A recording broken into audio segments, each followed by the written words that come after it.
show. I thought I was the only one when I said, I'll watch this tomorrow. I'm going to bed. But watching it back and seeing the people in the crowd, the wrestlers, to be there, it wasn't just me. Jim, let's talk about the 2025 class of the WWE Hall of Fame.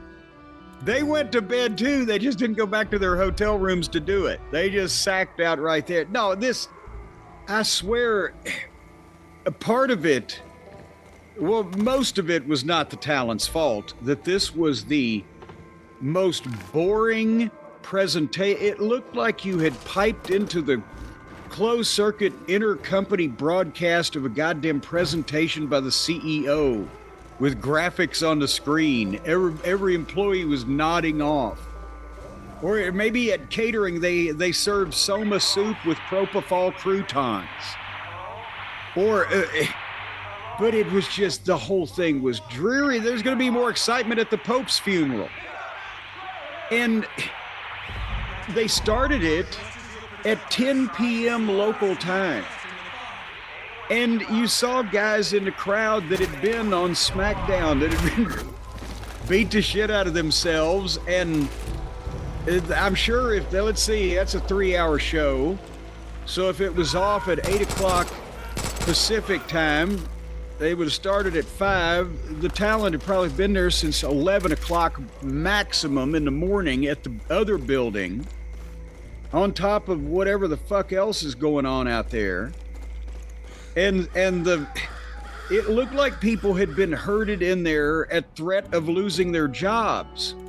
And they would applaud for their friends and or co-workers, but where were the fans, Jerry? There were no fans, Jerry. Did they have any?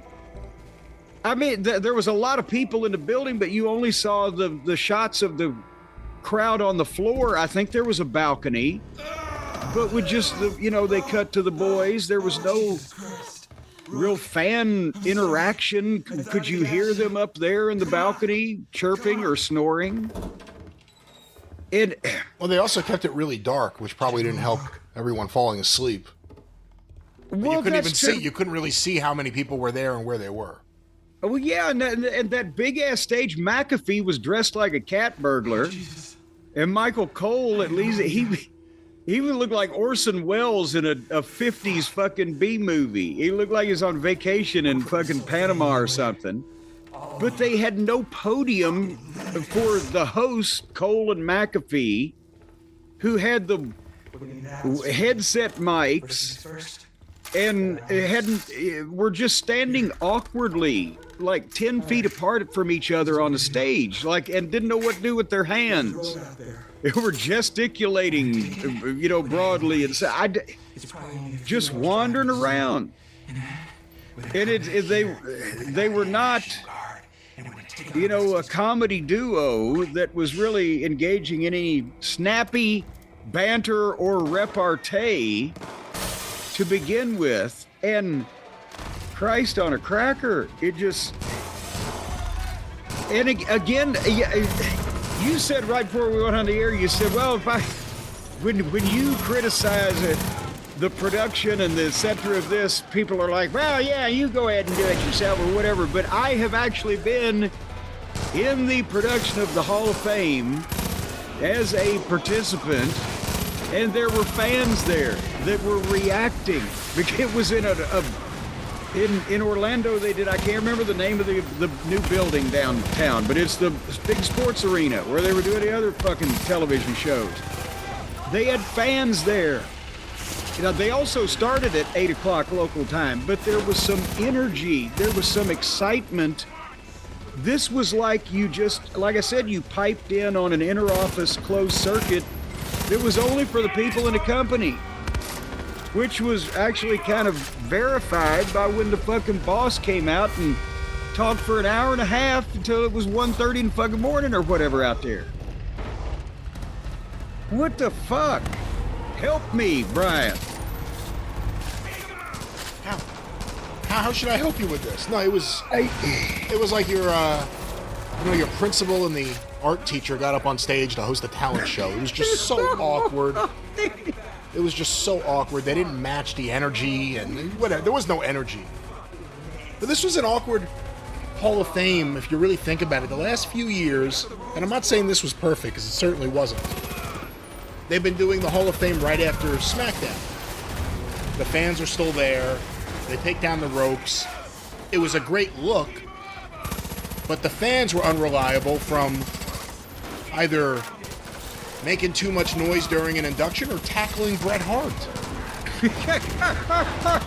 Like, you know, we've seen how that goes awry, that kind of setup. And by the way, I'm not laughing that the guy tackled Bret Hart. I'm laughing at, I just remembered the guy tackled Bret Hart. It was the Hall of Fame. But go ahead. But, you know, Heyman last year, you think about him doing a speech and his kids are in the front row and he's in the ring looking down on them.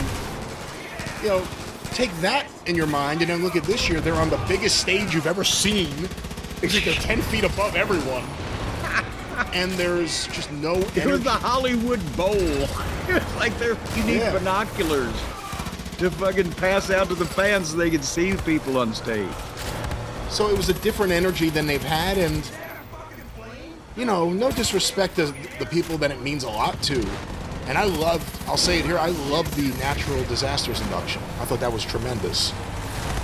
But it's hard to take this year seriously and not think that it's just some slapdash thing, when it's literally Paul Levesque, who deserves to be in their Hall of Fame, and they really just made it a tribute to Paul Levesque. We'll get to that. But he's there. Like, it's not like we have to worry about getting him in time. Unless he's sick, he's there. And Michelle McCool, inducted by her husband. Which, again, you know, you look at it, you're like, I can see why this means a lot to them.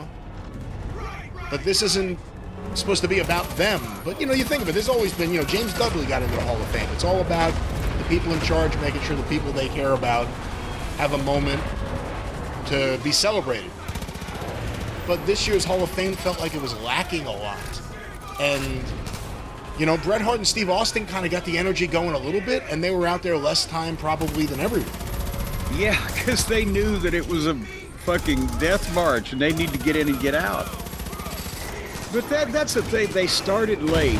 It was most of the boys and the families of the boys, and if there were fans, they were few in number or they were asleep upstairs also. And the energy level, even though some people tried, you know, as I was making notes with DDP inducted Luger first, and they did a nice package on Luger.